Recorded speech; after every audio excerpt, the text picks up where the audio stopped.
Mga igsuon mayong adlaw kanatong tanan.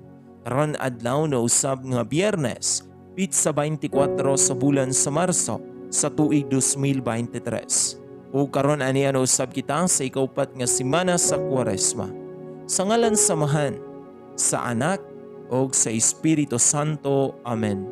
Ang Ebanghelyo kinutlo gikan sa basahon sumala ni San Juan, Kapitulo 7, versikulo 1 ngadto sa 2, 25 ngadto sa 30. Humani ini milibot sa Jesus sa Galilea, dili siya buot mulibot sa Judea, kaya ang kadagkuan sa mga Hudiyo didto nagtinguha man pagpatay kaniya. Niadtong higayuna hapit na ang kasaulugan sa mga payagpayag. Sa nanglakaw na ang iyang mga igsoon ngadto sa kasaulugan, si Jesus miadto usab, apan wala siya nagpasaya-saya. Pipila sa mga tao sa Jerusalem maingon, dili ba mao kini siya ang butnilang patyon?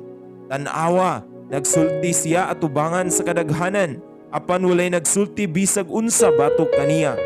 Tungod ba kaha kay nasayod ang mga pangulo nga siya ang Mesiyas? Apan inigabot sa Mesiyas, walay masayod kung tagadiin siya.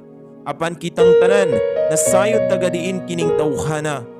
Samtang nagtudlo si Jesus sulod sa templo sa kusog nga tingog miingon siya, nakaila ba gyud kamo kanako ug nasayod ba kamo kung tagadiin ako?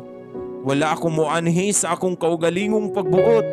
Ang nagpadala kanako matuod. Wala kamo makaila kaniya, apan ako nakaila kay gikan man ako kaniya, ug siya mao ang nagpadala kanako. Unya misulay sila pagdakop kaniya, apan walay nakahimo niini kay wala pa man moabot ang iyang panahon. Mga igsuon, ang Ebanghelyo sa Ginoo. Daygon ikaw, o Kristo.